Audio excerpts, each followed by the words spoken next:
Welcome to our training video for the NEW All-Star Baseball League. This training video is for coaches, partners, and team coordinators. My name is Jan Phillips, and I am registration director, and I work on the game day-to-day kind of stuff. This is Amy Barheit. She is our outreach and communications coordinator, and also will be there on game days. First of all, we'd like to really thank you for volunteering to be a part of our league. Without you, we are just a pile of great ideas with nothing to do with them. You make it happen. When you come and you are part of our league, then we are truly a league of players and people having fun. So thank you so much for volunteering. So we're going to be running through the responsibilities for different roles that our volunteers will be doing. But first of all, I want to put out a general reminder for all of the volunteers. Our league is made of adults. Our players are adults, and we want to be sure that out of respect for them that we refer to them as adults.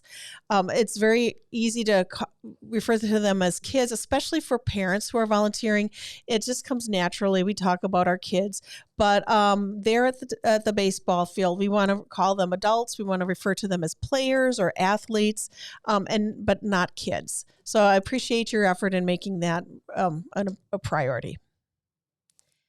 So we'll start with coaches. Coaches, you are the chief operating officers of your team. Okay, you start with modeling the correct dress. Okay, always have your hat, your team jersey, and if I put my foot up on the table, which I can't, you would see I'm wearing comfortable pants and closed-toed athletic shoes. So that's important that you model that and that you make sure that every player and partner especially has their uniform and their closed-toed shoes on. Okay, you are also the communication director. You're the liaison between the team and the guardians and parents and the players and the partners. It's always good to introduce yourself. You'll be getting, or you may have already gotten a team roster and the partners listed. Please contact them as soon as possible so that they know what team they're on, who they're with, and just give them a little information about yourself, including your contact information.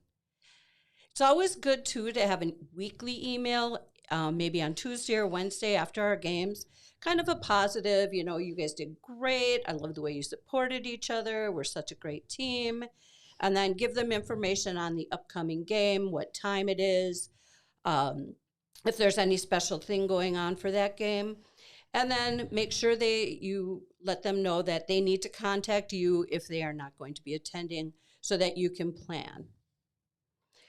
You also will be responsible. We'll put it, if there's a rain out or a weather issue, we will have that on our social media, but it would be great if you would contact the people on your team so we don't have to contact hundreds of people.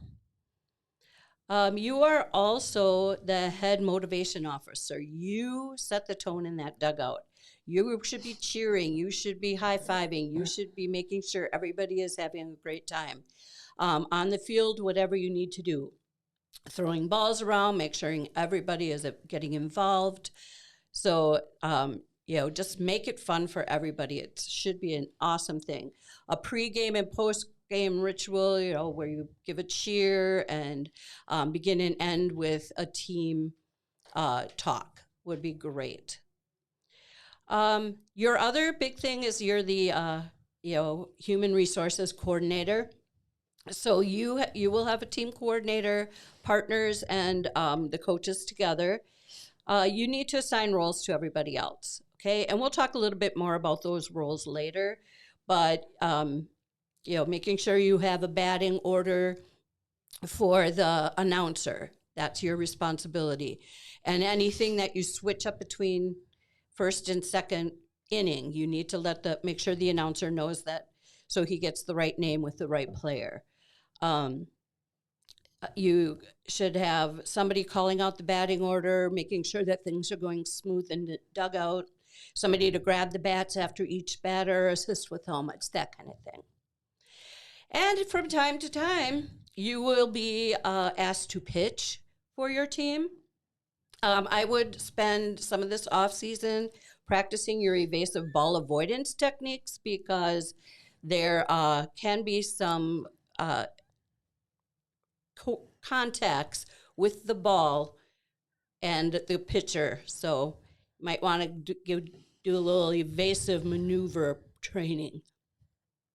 Okay. Amy's going to tell a little bit about partners and coordinators now. Yeah. So partners they're huge. They have the most one-on-one contact with players. So they have a couple of main things, safety, and then making sure that your players are having a great time. But I'm going to go through some specifics now.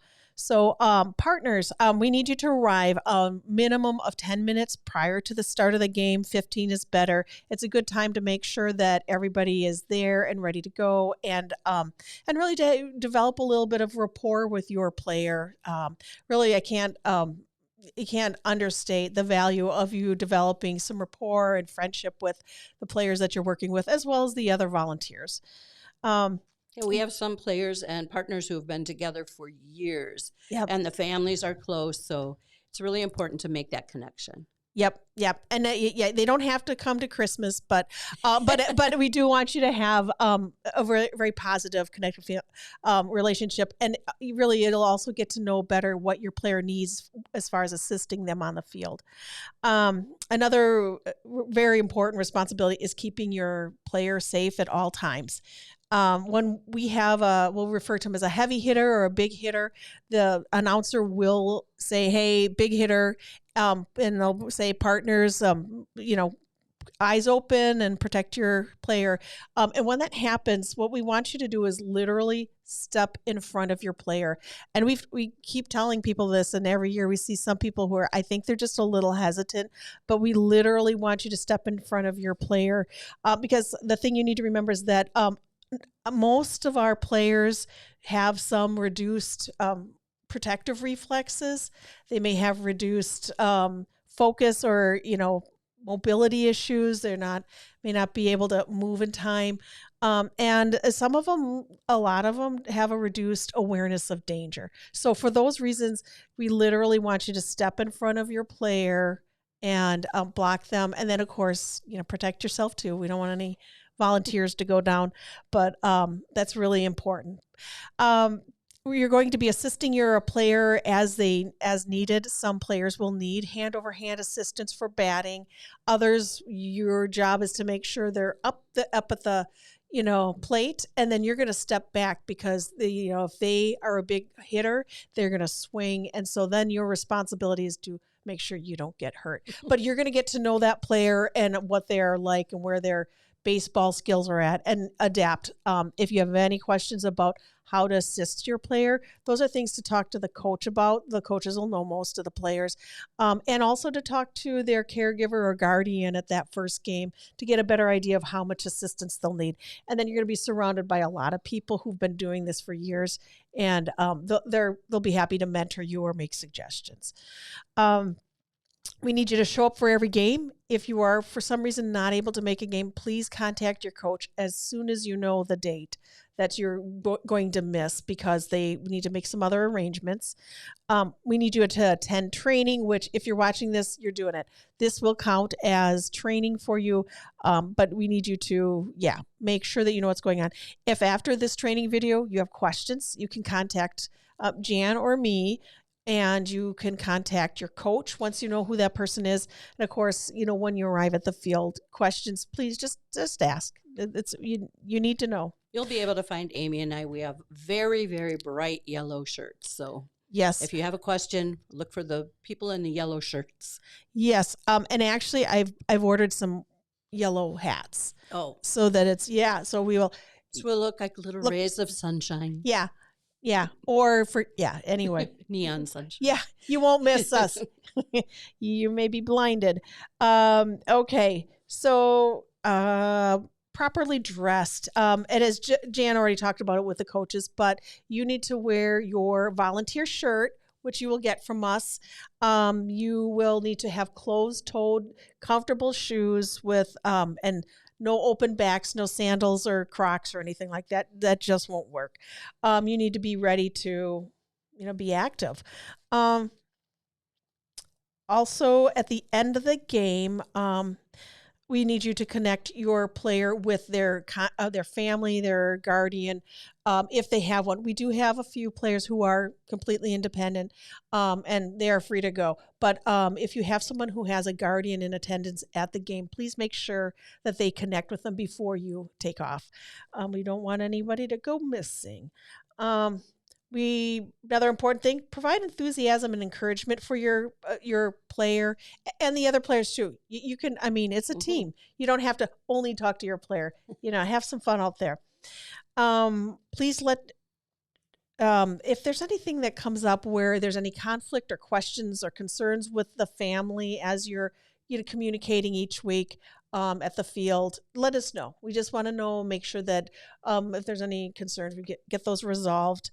And I think this is my last thing. Partners, you are not responsible to handle any personal care off the field. That's why the players who need assistance, personal care assistance, should have a guardian or parent at the field. And by no means you do not need to, or should you be assisting players like in the bathroom or, with any of that stuff. That's why their guardians will be at the field. So that's partners. Yep. And then team coordinators. So that your coach will tell you what specific responsibilities they want you to handle.